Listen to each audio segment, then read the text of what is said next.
Water logging की problem इसमें नहीं होनी चाहिए, नहीं तो ये जो इसका ट्यूबर है वो गलना शुरू हो जाएगा। अंडर वाटरिंग से इसके जो पत्ते हैं वो पीला होना शुरू कर देते हैं। लो ह्यूमिडिटी से पत्ते जो हैं वो ब्राउन होना शुरू हो जाते हैं और ओवर वाटरिंग से इसका जो ट्यूबर है वो गलना शुरू हो जाता है। इसलिए इन सब बातों का ध्यान रखना है। सोयल बिल्कुल वेल ड्रेन होनी चाहिए। पोट में ड्रेनेज सिस्टम अच्छा होना चाहिए, पानी रुकना नहीं चाहिए। हेलो एवरीवन, वेलकम है आप सभी का आपके अपने ही चैनल तरु वाटिका में। दोस्तों, ये ब्यूटीफुल फोलिएज वाला प्लांट है। ये एलोकेशिया, कॉमन नेम एलोकेशिया है, लेकिन इस जो वैरायटी का दूसरा जो नाम है वो है सिल्वर ड्रैगन। सिल्वर ड्रैगन इसलिए है क्योंकि इसके पत्ते का जो कलर है इस वैरायटी में सिल्वर है और इसकी जो विंग्स हैं वो डार्क कलर की हैं। लेकिन जो और वैरायटी आती है एलोकेशिया में वो उल्टा होती है, डार्क कलर का पत्ता होता है और लाइट कलर की विंग्स होती हैं। और इस वैरायटी में ये कलर मिलता है और इसके जो पीछे का कलर है वो भी बिल्कुल सिल्वर कलर का है, ये देखिए। और डार्क रेड कलर की इसमें पीछे की साइड विंग्स हैं, ये देखिए। इसकी जो 2 फुट तक इसकी हाइट जाती है, ज़्यादा नहीं जाती है। और आज इसी के कंप्लीट केयर के बारे में डिस्कस करेंगे। बहुत ही ब्यूटीफुल फोलिएज वाला प्लांट है, ह्यूमिडिटी लवर प्लांट है। और ये ह्यूमिडिटी इसको इतनी अच्छी लगती है कि इसका मतलब मेन रीज़न यही है कि अगर इसको ह्यूमिडिटी प्रोवाइड कर दी जाए, ट्यूबर का ध्यान रखा जाए, तो ये सालों साल आपके पास बना रहेगा। पेरेनियल प्लांट है। मिट्टी आपको इसकी वेल ड्रेन लेनी है और मॉइस्ट रखनी है। ये नहीं हो कि उसमें कीचड़ बना रहे या वाटर लॉगिंग की प्रॉब्लम हो तो वो प्लांट आपका ख़राब हो जाएगा। वाटर लॉगिंग की प्रॉब्लम नहीं होनी चाहिए क्योंकि ट्यूबरस प्लांट है। इसका ट्यूबर गल गया तो पूरा प्लांट आपका ख़त्म हो जाएगा। इस चीज़ का बहुत ध्यान रखना है। पोट हमें अच्छे ड्रेनेज सिस्टम हो जिसमें वो लेना है, ड्रेनेज वाला। हम वाटरिंग करें और पानी इसके नीचे से निकल जाए, ऐसा होना चाहिए सोयल मीडिया और पोट। लोकेशन की हम बात करें तो इसको ऐसी जगह पर रखना है जहां बिल्कुल सुबह की इनडायरेक्ट सनलाइट आए और डायरेक्ट सनलाइट से इसको बचाना है क्योंकि डायरेक्ट सनलाइट से इसके जो पत्ते हैं वो पीले होकर गिरने लग जाएंगे, जो पत्तों की ब्यूटी है वो ख़त्म हो जाएगी। और इसी के साथ ही इसके साथ साथ इसकी जो धूप का मैंने आपसे डिस्कस किया और कहाँ पर रखना है इसको ऐसी जगह पर रखना है जैसे बालकनी है या तो वहाँ पर रखो या फिर ट्रॉपिकल प्लांट्स है उनके बीच में रखो ताकि इसको छन कर इनडायरेक्ट सनलाइट मिले। क्योंकि या फिर बिल्कुल बालकनी में ऐसी जगह पर रखो जहाँ पर इसको सनलाइट ना पड़े, खाली ब्राइट लाइट मिले। खाली ब्राइट लाइट से इसके पत्तों की जो फोलिएज की ब्यूटी है वो बनी रहेगी। ह्यूमिडिटी लवर प्लांट है ये। ह्यूमिडिटी का इसका खास ख्याल रखना है क्योंकि ह्यूमिडिटी देखिए, वैसे तो हम देसी तरीके से भी ह्यूमिडिटी प्रोवाइड कर सकते हैं। जैसे हमने वो किया, पेबल्स की पानी की भरकर ट्रे इसके उसमें इस पोट को रखा या फिर इसके पास में बकेट या मग्गे में पानी डाल के रखा, उस तरह से ह्यूमिडिटी प्रोवाइड होती है। या फिर ट्रॉपिकल प्लांट्स के बीच में रखा इसको, उस तरह से ह्यूमिडिटी प्रोवाइड होती है।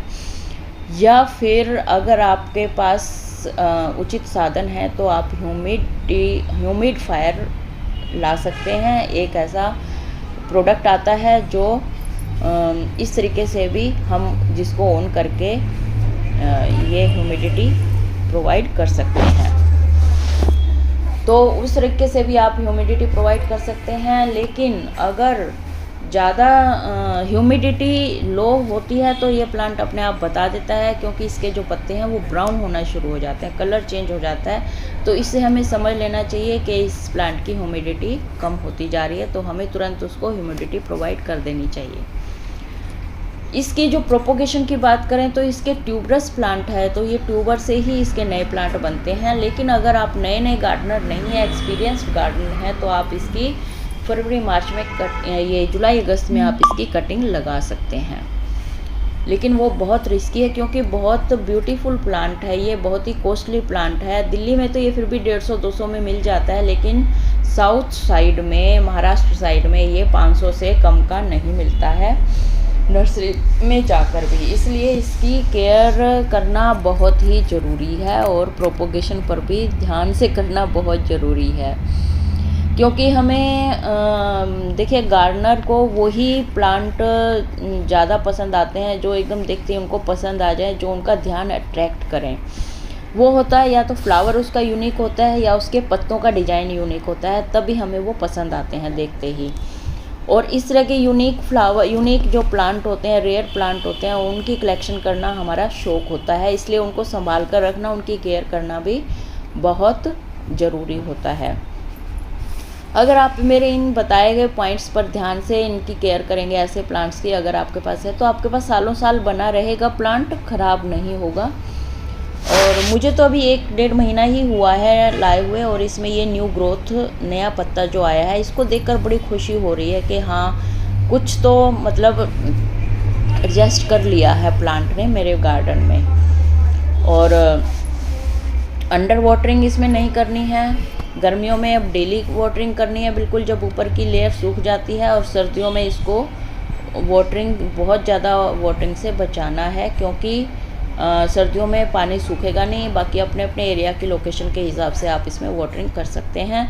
और इसमें सर्दियों में हफ्ते 10 दिन में एक बार ही वाटरिंग करनी है।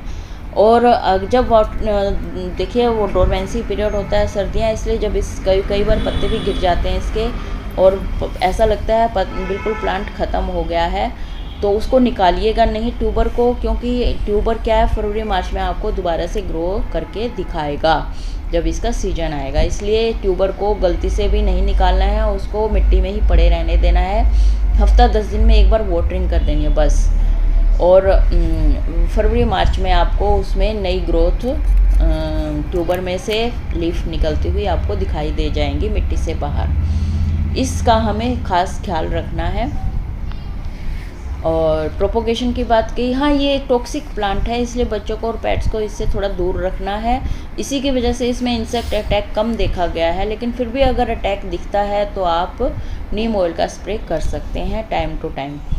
और ज़्यादा फर्टिलाइज़र वाला देने वाला प्लांट नहीं है ये, लेकिन जब भी हम रिपोर्ट करते हैं या साल में 2 बार जब हम देते हैं फर्टिलाइज़र, तो वो आप इसको दे सकते हैं।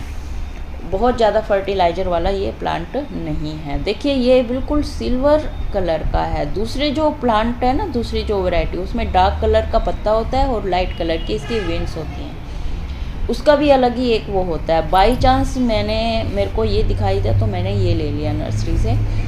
लेकिन ऐसे यूनिक प्लांट की होता है ना कि हाँ मतलब दूसरे डिज़ाइन का भी मैं अब की बार लेके आऊँ, शायद जब मैं नर्सरी जाना मेरा होगा तब। तो इसके लिए पोट की अगर सिलेक्शन करनी है तो पोट बहुत छोटा लेना है और बड़ा पोट नहीं लेना है। इसके लिए ज़्यादा से ज़्यादा 7-8 इंच का पोट लेना है, उसी में ये अच्छे से ग्रो करेगा। क्योंकि बड़ा पोट होगा तो उसमें पानी ज़्यादा जाएगा, और फिर पानी ज़्यादा जाएगा तो उसका ट्यूबर जो है वो गल जाएगा। इस बात का भी आपको ख़ास ख्याल रखना है। आप वैरायटी के हिसाब से पोट आप मॉडर्न ले सकते हैं, सिरेमिक ले सकते हैं, प्लास्टिक ले सकते हैं, लेकिन मैंने बेस्ट यही समझा था मिट्टी का। तो इस तरह से मैं मोस्टली प्लांट मिट्टी के पोट में लगाना पसंद करती हूँ, क्योंकि वो हेल्दी रहते हैं, पोरस होते हैं। और मैंने मेरे ख्याल में सारे इम्पोर्टेंट फैक्ट्स इसके केयर के आपसे डिस्कस कर लिया होंगे। हाँ, इन्फेस्टेशन का कर लिया, वाटरिंग का कर लिया, लोकेशन का कर लिया।